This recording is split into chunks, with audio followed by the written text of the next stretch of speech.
Le Mali est l'un des pays africains particulièrement touchés par les conséquences du changement climatique. Malgré les ressources naturelles dans le delta intérieur du Niger, il est devenu extrêmement difficile pour les populations du nord du Mali de trouver des moyens de subsistance durables et d'assurer la disponibilité continue des aliments à haute valeur nutritive. Les conséquences du changement climatique, telles que les sécheresses répétées, l'érosion des sols et les inondations, rendent les activités agricoles difficiles, tant pour l'agriculture que pour l'élevage. Les moyens et les stratégies adaptées et les technologies pour résister aux crises récurrentes et l'utilisation adéquate de la production pour améliorer la situation nutritionnelle, notamment pour les déplacés internes et les réfugiés de retour, font défaut. Les femmes, malgré leur rôle central dans la production agricole et la prise en charge de la famille, sont particulièrement touchées par la pauvreté et la vulnérabilité alimentaire et nutritionnelle. C'est dans ce contexte que depuis 2015, le projet de sécurité alimentaire et de renforcement de la résilience PROSAR, financé par le ministère fédéral allemand de la coopération économique et du développement, BMZ, est mis en œuvre par la GIZ sous la tutelle du ministère de l'Agriculture du Mali, intervient dans les 5 cercles de la région de Tombouctou. C'est à travers la mise en œuvre d'une approche multisectorielle intégrée que le PROSAR vise à atteindre l'objectif de renforcer la résilience des populations vulnérables et de la diversité alimentaire des femmes en âge de procréer. La multisectorialité de ces projets m'amène à parler de ces axes. Il s'agit principalement de 5 axes. Un premier axe par rapport à l'agriculture irriguée. Le deuxième axe, c'est par rapport au pastoralisme. Et le troisième axe, c'est par rapport à la nutrition. Et le quatrième axe, c'est par rapport au renforcement des capacités des acteurs intermédiaires. Et un cinquième axe, c'est par rapport à la gouvernance. Ainsi, le PROSAR œuvre auprès des populations cibles et en collaboration avec des ONG locales et les différents services techniques. En tant que service technique, nous constituons l'ancrage du projet au niveau national, mais au niveau de la région de Tombouctou, qui est la zone d'intervention du PROSAR, nous avons un rôle d'orientation et de suivi des activités du projet sur le terrain à travers la direction régionale de l'agriculture de Tombouctou. Dans le domaine de l'irrigation de proximité, le projet forme les acteurs et agriculteurs sur les bonnes pratiques de production risicole et maraîchère, sensibles à la nutrition, en tenant compte de technologies et de spéculations innovantes et adaptées au contexte. C'est à travers le PROSAR que le système de riziculture intensive a connu quand même un essor considérable au niveau de la région de Tombouctou. Et au niveau de la Direction nationale de l'agriculture, nous avons élaboré un programme national pour promouvoir le SRI sur toute l'étendue des bassins de production risicole du Mali. Afin d'assurer un impact durable, les 50 organisations paysannes sont accompagnées dans l'entretien et l'utilisation durable des équipements et intrants à travers la mise en place d'une stratégie de rentabilisation et d'autonomisation. Le PROSAR nous a donné des motoculteurs. Ils nous ont formé comment gérer, c'est-à-dire il faut travailler avec un matériel jusqu'à un moment donné pour que tu puisses toi-même en avoir un autre. Donc ils nous ont formés en ce sens. Dans l'optique d'amélioration et de disponibilité des aliments diversifiés et à haute valeur nutritive, en tout moment de l'année, 65 groupements de femmes sont formés sur la transformation des produits maraîchers et sur l'étuvage amélioré du riz. Beaucoup a changé, pour ne pas dire tout a changé dans notre condition d'étuvage. L'étuveuse prend 50 kg de riz, alors qu'avant on avait des marmites de 5 kg, 6 kg. Donc avec PROSAR, nos peines ont beaucoup diminué. Les bénéfices tirés de l'étuvage du riz, en moyenne à 60 000 francs CFA par femme par campagne, permettent à celles-ci de faire face de façon autonome aux dépenses de leurs ménages respectives, contribuer au financement des activités agricoles de leurs époux et de devenir plus résilients aux chocs. Donc voilà, ce n'est pas seulement les bénéficiaires qui tirent profit, mais beaucoup d'autres personnes aussi en tirent profit. Nous les femmes, nos enfants, nos maris et même les consommateurs. La prestation de services offerte à leurs membres ainsi qu'à d'autres personnes externes permet au groupement de générer et épargner des recettes, gage de la durabilité et du renouvellement des équipements.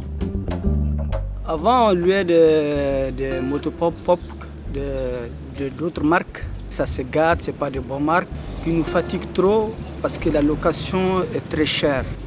Donc aujourd'hui, on est très content parce que on va économiser notre argent. Notre production, ça va s'agrandir de beaucoup moins plus que ça. On va beaucoup bénéficier d'ici 10 ans et acheter de nouveaux motopompes pour nous-mêmes. Dans le volet pastoralisme, ProSAR facilite l'accès à l'eau et au pâturage à travers la réhabilitation et maintenance des points d'eau pastoraux et la régénération des pâturages. Pour nous, éleveurs, l'utilité de l'aliment bétail est inestimable. Parce que l'aliment bétail, c'est un complément. Quand la période de soudure arrive, s'il y a une vache ou bien 2 vaches qui ont laissé les orphelins, c'est avec ça que les gens nourrissent les veaux qui ont perdu leur maman pendant la saison chaude. Donc avec le don ProSAR, ça permet aux gens seulement d'être sûrs d'avoir l'aliment bétail sur place. Et il est même transporté jusqu'à destination, jusqu'au village. Donc c'était une vie difficile et une vie améliorée maintenant. Le projet accompagne près de 3000 ménages dans la gestion des troupeaux, la transformation des produits animaux et la promotion de la production et conservation de fourrages tels que l'arachide ou le niébé. Actuellement, il y a une concurrence. C'est presque tous les jardiniers qui sont lancés là-dedans. Parce qu'ils ont constaté que ça nourrit seulement la personne et en plus de ça, ça nourrit l'animal. L'approche du projet assure non seulement la production diversifiée d'aliments riches en nutriments, mais également la meilleure utilisation et la consommation des produits.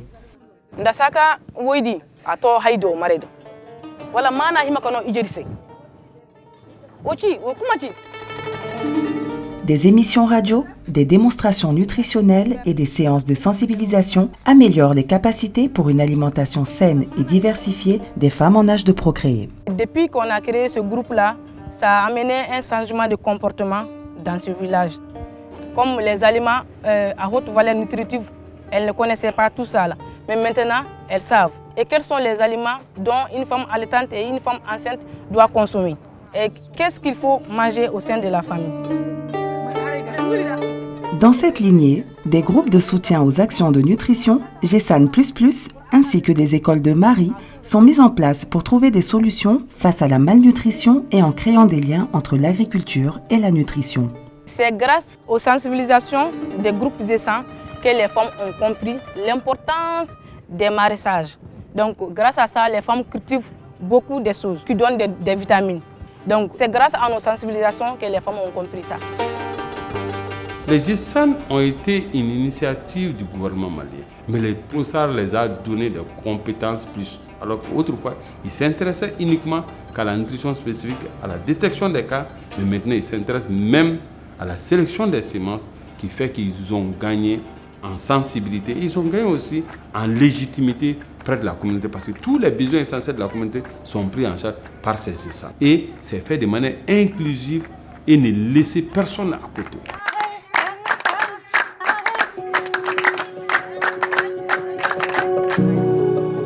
Afin d'appuyer une meilleure coordination multisectorielle de la sécurité alimentaire et nutritionnelle, le ProSAR s'investit pour l'opérationnalisation des politiques et stratégies relatives au sujet. Donc ce processus a commencé et à terme, nous allons avoir un conseil unifié qui va être dirigé par le seul Premier ministre du Mali. Et cela va permettre une meilleure fluidité des décisions, une meilleure mise en œuvre des décisions et une meilleure orientation des activités. Parce que comme vous le savez, la nutrition, la sécurité alimentaire et la protection sociale sont 3 phénomènes intimement liés. Et ils concernent généralement les mêmes populations cibles qui sont les populations vulnérables. Donc lorsqu'on doit parler d'eux, il faut qu'on parle en commun. Donc c'est un de ces aspects dans lesquels le ProSAR intervient en appui au CSA. Au niveau national, le ProSAR accompagne notamment le CSA dans l'opérationnalisation d'un Conseil national de protection sociale et de sécurité alimentaire selon la politique nationale Paul-Hensan. Les collectivités d'une manière générale élaborent leurs PDSEC, ce sont les programmes de développement économique, social et culturel, qui ne prennent pas suffisamment en compte les aspects de nutrition, de sécurité alimentaire et de protection sociale. Donc le ProSAR est en train d'aider pour mettre en place un outil qui peut permettre à ces collectivités d'intégrer les aspects de sécurité alimentaire, de nutrition et de protection sociale dans les programmes de développement économique, social et culturel. En termes de résultats, nous avons déjà pu constater une diminution de l'insécurité alimentaire sévère qui est passée de 42% à 9% dans la zone d'intervention et une augmentation de 2 groupes d'aliments en ce qui concerne la diversité alimentaire des femmes en âge de procréer. Mais il faut avouer que ces résultats sont loin d'être stables, surtout dans un contexte de crise comme celui du Mali. C'est pourquoi nous devons davantage concentrer maintenant nos efforts sur le renforcement des capacités de transformation. Et c'est ce à quoi nous nous attelons actuellement en droite ligne avec les politiques concernées et les acteurs afin d'aboutir à une meilleure coordination, une meilleure synergie des actions dans ce domaine et pourquoi pas une transformation structurelle de l'économie de ces ménages, de leur communauté et de tout le système. En définitive, l'ensemble des actions du PROSAR convergent vers un objectif précis consistant à léguer aux femmes et aux enfants du Mali un héritage sous la forme de techniques et de pratiques leur permettant désormais de pouvoir faire face en toute efficacité à l'insécurité alimentaire et nutritionnelle et contribuer en même temps à leur plein épanouissement dans un cadre de développement harmonieux et intégral.